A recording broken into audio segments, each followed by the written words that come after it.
আমি আজ ক্লাস 12-এর সিলেবাসে যে শ্রী গঙ্গাস্তোত্রম আছে সেটা পড়াচ্ছি। এটি শঙ্করাচার্যের লেখা। তোমরা বইটা দেখো, গঙ্গাস্তোত্রম শঙ্করাচার্যের লেখা। এবারে তোমরা এর সম্বন্ধে কিছু জানতে হবে। শঙ্করাচার্য সম্বন্ধে একটু তোমাদের জানা দরকার। শঙ্করাচার্য লেখক, কবি সবই ছিলেন। তিনি এই গঙ্গাস্তোত্র তো রচনা করেছিলেন, তাছাড়াও তিনি আরও অনেক বই রচনা করেছিলেন।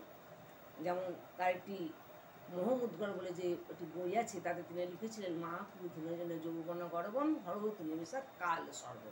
বিখ্যাত কবিতা, মানে তোমরা ধনজন যৌবনে গর্ব করো না, কাল নিমিষের মধ্যে তাদের হরণ করে। এটা প্রসঙ্গত উদাহরণ দিলাম। এবার লেখকের সম্বন্ধে বলতে গেলে বলতে হয় যে তিনি ছিলেন শুধুমাত্র কবি নয়, তিনি দার্শনিক ছিলেন এবং তিনি একজন অদ্বৈত যে বেদান্ত মতবাদেরও তিনি প্রচারক, প্রধান প্রবক্তা ছিলেন। তার জন্মের কিছুদিন পরেই তার বাবার মৃত্যু হয়, এই জন্য তার নাকি উপনয়ন সংস্কার করতে দেরি হয়ে যায়। যা এরকম শোনা যায় 8 বছর বয়সে তিনি বেদবিদ্যায় পারদর্শিতা লাভ করেছিলেন। এই শঙ্করাচার্য তিনি সন্ন্যাস ধর্ম গ্রহণ করেছিলেন এবং তিনি সন্ন্যাস ধর্ম গ্রহণ করে তিনি বিভিন্ন জায়গায় ঘুরে বেরিয়েছিলেন এবং বিভিন্ন জায়গায় যার মধ্যে তার বিভিন্ন জায়গায় যেমন মহারাষ্ট্র, কর্ণাটক, সৌরাষ্ট্র, তারপরে কেদার, বদ্রী প্রভৃতি বিভিন্ন জায়গায় তিনি যান এবং সেখানে একবার যখন কেদার বদ্রী পথে তিনি গেছেন, কেদার থেকে ফেরার সময় গোমুখী পথে তিনি গঙ্গাকে দেখেন, গঙ্গার অপরূপ উপলাবণ্যে তিনি মোহিত হয়ে যান এবং তখনই তিনি নাকি গঙ্গাস্তোত্র কবিতাটি রচনা করেছিলেন। তার বাড়ির সম্বন্ধে বলতে হবে, তার বাড়ি ছিল কেরলে। তিনি ছিলেন কেরালা রাজ্যের এর্নাকুলাম জেলার কালাদি গ্রামে তার জন্ম হয়েছিল। এবং কেরাল রাজ্যে, রাজ্যটা বলবে কেরাল, জেলা হচ্ছে এর্নাকুলাম, এর মধ্যনারে আবার এর্নাকুলাম, আর গ্রামটার নাম হচ্ছে কলাদি গ্রামে তার জন্ম হয়েছিল। তার পিতা ছিলেন খুব শিবভক্ত বা শঙ্করের ভক্ত, তাই তার নাম হয়েছিল শঙ্করাচার্য, তিনি নামটা দিয়েছিলেন। যাই হোক, তোমরা এখন শোনো যে এই কবিতাটির সম্বন্ধে আমি বলি। গঙ্গাস্তোত্র কবিতাটি খুবই মাধুর্যপূর্ণ কবিতা, পড়তে ভীষণ ভালো লাগে। কবিতার প্রথমেই আমরা দেখছি তিনি বলেছেন, দেবী সুরেশ্বরী ভগবতী গঙ্গে ত্রিভুবন তার তরল তরঙ্গে শঙ্কর মৌলি নিবাসিনী বিমলে মমতিরস্তাং তব পদ কমলে। হে দেবী, হে সুরেশ্বরী মানে হে দেবতাদের ঈশ্বরী, ভগবতী মানে স্বর ঐশ্বর্যশালিনী।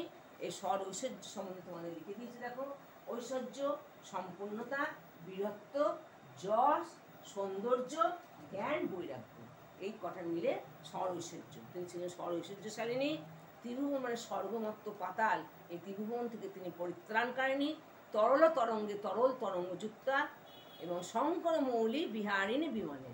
শঙ্করী মৌলি বিহারিণী মানে শঙ্কর মানে মহাদেব, মৌলি মানে মস্তকে, বিহারিণী মানে বিচরণকারিণী, তুমি মহাদেবের মস্তকে বিচরণকারিণী, বিমলে তুমি পবিত্রা, মম মতির আস্তাং তব, মম মতি আমার বুদ্ধি, তব পদকমলে আস্তাং তোমার চরণ কমলে থাক। হে দেবী সুরেশ্বরী, হে দেবতাদের ঈশ্বরী, হে ভগবতী মানে সরৈশ্বর্যশালিনী, হে ত্রিভুবন পরিত্রাণকারিণী, হে তরল তরঙ্গযুক্তা, শঙ্করের মানে মহাদেবের মস্তকে বিচরণকারিণী, পবিত্র, হে গঙ্গা, আমার মতি বা বুদ্ধি যেন তোমার চরণ কমলে থাকে। এবার এই যে শঙ্কর মৌলি বিহারিণীর সম্বন্ধে প্রশ্ন আসতে পারে যে গঙ্গাদেবীকে কেন শঙ্কর মৌলি বিহারিণী বলা হয়েছে।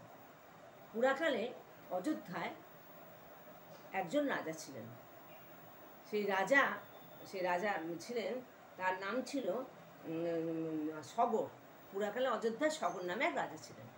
সগর রাজার 60,000 পুত্র ছিল। সেই 60,000 পুত্র একবার কপিল মুনির ক্রোধে ভস্মীভূত হয়ে যায়। তখন তার যে পরের পুরুষ ভগীরথ, তিনি ছিলেন আমার দিলীপের ছেলে। ভগীরথ জানতে পেরেছিলেন যদি গঙ্গাকে ওই ভস্মস্তূপের উপর দিয়ে বইয়ে নিয়ে যাওয়া যায় তাহলে তার 60,000 পিতৃপুরুষ বেঁচে যাবে। তখন ভগীরথ কঠোর তপস্যা করেন এবং গঙ্গাকে তিনি মর্তে আনয়ন যখন করেছেন, তখন গঙ্গার প্রচণ্ড স্রোতকে পৃথিবী ধ্বংস হয়ে যাওয়ার উপক্রম হলে শঙ্কর তার জটাজালে গঙ্গাকে আবদ্ধ করেছিলেন। এরপরে দেবতারা স্তুতি করে গঙ্গাকে মর্তভূমিতে আনয়ন করেছিলেন এবং 60,000 পুত্রের উপর দিয়ে যখন গঙ্গা জল বয়ে গেছিল তখন সেই ভস্মগুলো থেকে তাই 60,000 পুত্রের পুরুষকে ফিরে পেয়েছিলেন। এই জন্যে গঙ্গার আর এক নাম হচ্ছে ভাগীরথী। তাহলে ভাগীরথী বলা হয় ভগীরথের দ্বারা হয়েছিল বলে, ভগীরথ তাকে পৃথিবীতে এনেছিলেন, তপস্যা করেছিলেন বলে গঙ্গার নাম ভাগীরথী। তাছাড়া তিনি এই জন্যেই, কেন তিনি শঙ্কর মৌলি বিহারে, যখন তার সেই আমাদের ভগীরথ তপস্যা করে গঙ্গাকে মর্তে আনয়ন করেছিলেন, তখন তাকে শঙ্কর তার জটাজালে আবদ্ধ রেখেছিলেন, তাই শঙ্কর মৌলি বিহারিণী বলা হয়। এবং পরে আমরা পড়ব তাকে ভাগীরথীও বলা হয়। এখন আমাদের ভাগীরথী কথাটা দ্বিতীয় স্ট্যান্ডে আছে। প্রসঙ্গত ওই একই গল্প, ভাগীরথী কেন বলা হয়, যে গঙ্গাকে যেহেতু ভগীরথ কঠোর তপস্যা করে মর্তভূমিতে আনয়ন করেছিলেন, এই একই কারণে তার পূর্বপুরুষদের রক্ষা করার জন্য, সেই জন্যও তাকে বলা হয় ভাগীরথী।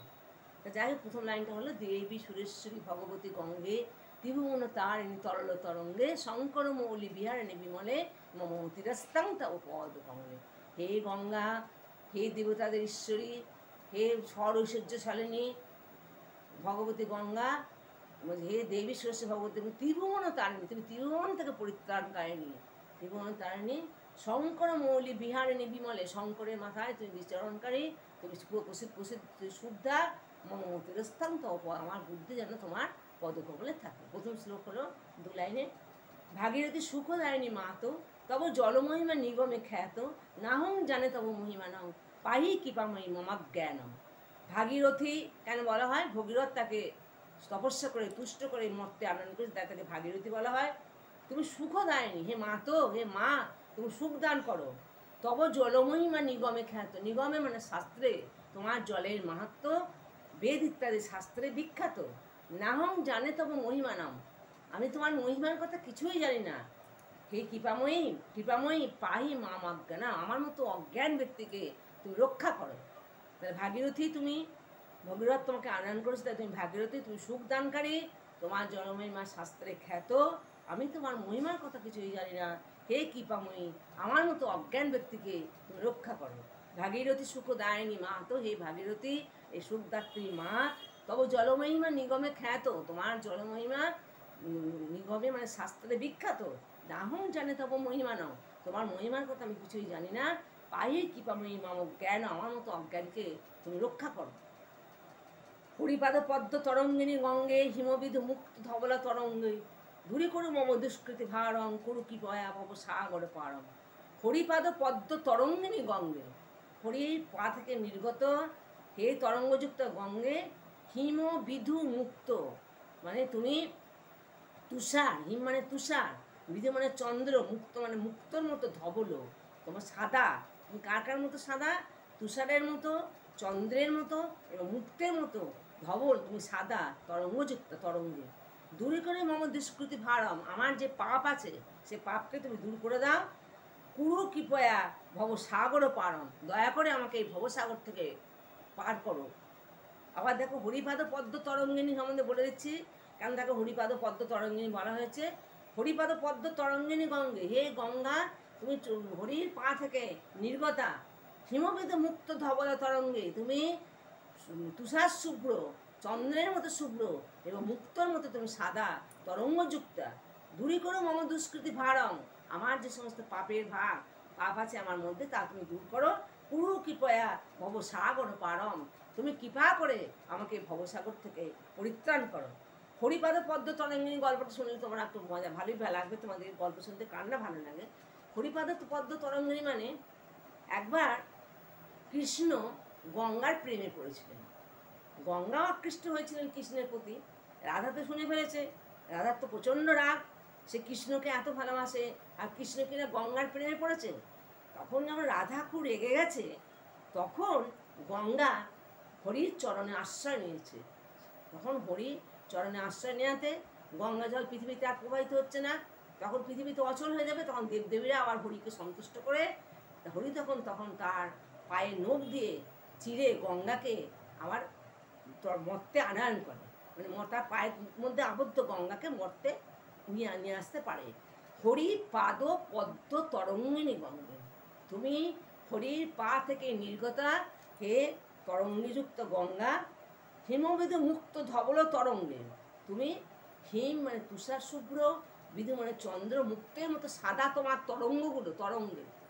দূর করে মম দুষ্কৃতি ভারম, আমার দুষ্কৃতি ভার তুমি দূর করো। কুরু কৃপয়া ভবসাগর, দয়া করে আমাকে এই ভবসাগর থেকে পরিত্রাণ করো। তব জলম অবলম যেন নিপিতং পরমপদম খুলুতেন ঘৃতম, তব অমলম যেন জলম যেন নিপিতং, তোমার অমল মানে নির্মল জল যিনি পান করেন, পরমপদম হলুতেন ঘৃতম, তিনি পরম পদ লাভ করেন। মাতোর গঙ্গে তুই যে ভক্ত কিরতং দোষ্টু নজম শক্ত, হে মা গঙ্গা তুই যে ভক্ত, তোমার যে ভক্ত কিরণ দোষ্টু নজম শক্ত, কিরণ অবশ্যই জোম দোষ্টু তং, তাকে দেখতে ন শক্ত সমর্থ হয় না, এটা গদ্যরূপ করে পড়তে হয়। তব জলম অমলং মানে তব অমলং জলং যেন নিপিতং, তোমার অমল জল যিনি পান করে, তোমার নির্মল জল যে পান করে, পরমপদম খুলতেন ঘৃতম, সে পরম পদ লাভ করে, সে শ্রেষ্ঠ পদ লাভ করে, সে মুখ্য লাভ করে। হে মাতো গঙ্গে তুই যে ভক্ত, তোমার যে ভক্ত, হে মা গঙ্গা তোমার যে ভক্ত, তাকে যম দোষ্টুগ্ন শক্ত কিল, তাকে অবশ্য যম দেখতে পায় না। গঙ্গার যে ভক্ত তাকে তার মৃত্যু হয় না, তাকে যম দেখতে পায় না। পতিত উদ্ধারিণী জাহ্নবী গঙ্গে ভূখণ্ডিত গিরিবর মণ্ডিত ভঙ্গে, বিশ্বজননী হে মুনিবর কন্যে, পতিত নিবারিণী ত্রিভুবন ধন্যে। পতিত উদ্ধারিণী, তুমি পাপীদের উদ্ধারকারিণী, জাহ্নবী তুমি জন্মমুনির কন্যা। এখানেও গল্প বলতে হবে। হে গঙ্গা, খণ্ডিত গিরিবর মণ্ডিত ভঙ্গে, যখন তুমি হিমালয় পাহাড় থেকে নেমে আসো, তখন ভাঙা ভাঙা টুকরোগুলো তোমার জলের সঙ্গে মিশে গিয়ে তোমার জল, তোমার যে তোমার যে মহিমা সেটাকে যেন আরও সুন্দর করে সাজিয়ে দেয়, অর্থাৎ তুমি তার দ্বারা সজ্জিত হও। খণ্ডিত গিরিবর মণ্ডিত মানে মণ্ডিত হও, ভাঙা ভাঙা যে হিমালয় পর্বত থেকে নেমে আসো, তখন পাহাড়ের পথে যে নানা রকম টুকরোগুলো থাকে, সেই গিরিবর, সে শ্রেষ্ঠ গিরিবর মানে গিরিশ্রেষ্ঠ, অর্থাৎ হিমালয় পর্বতের ভাঙা ভাঙা টুকরোগুলো তোমাকে যেন শোভিত করে। ভাঙা ভীষ্ম জননী, তুমি ভীষ্ম জননী, তুমি শ্রেষ্ঠ মুনি, হে মুনিবর কন্যে, তুমি শ্রেষ্ঠ মুনির কন্যা, পতিত নিবারিণী পাপীদের উদ্ধারকারিণী, ত্রিভুবন ধন্যী, তোমাকে পেয়ে এই স্বর্গমত্ত পাতাল এই ত্রিভুবন ধন্য। অনেকগুলো গল্প আছে, আমি মানেটা আমরা বলে দিই। হে মাতো গঙ্গ তুই যে ভক্ত, হে মা গঙ্গা তোমার যে ভক্ত, কিরতম দোষ্টু নজম শক্ত, তাকে যমও দেখতে পায় না।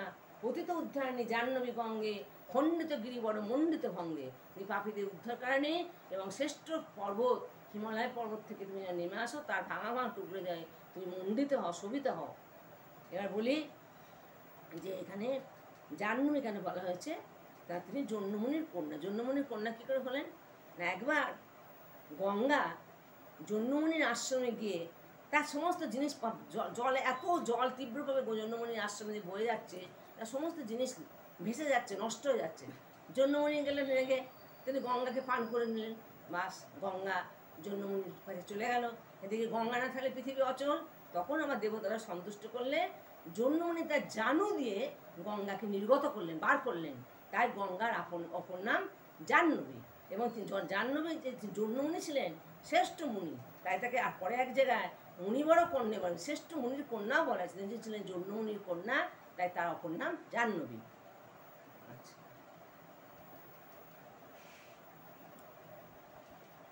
আমি তোমাদের 5টা শ্লোক পড়ালাম। এই 5টা শ্লোক আজকের পড়ার মধ্যে থাক, আর 5টা শ্লোক থাকছে পরের দিন বলে দেবো।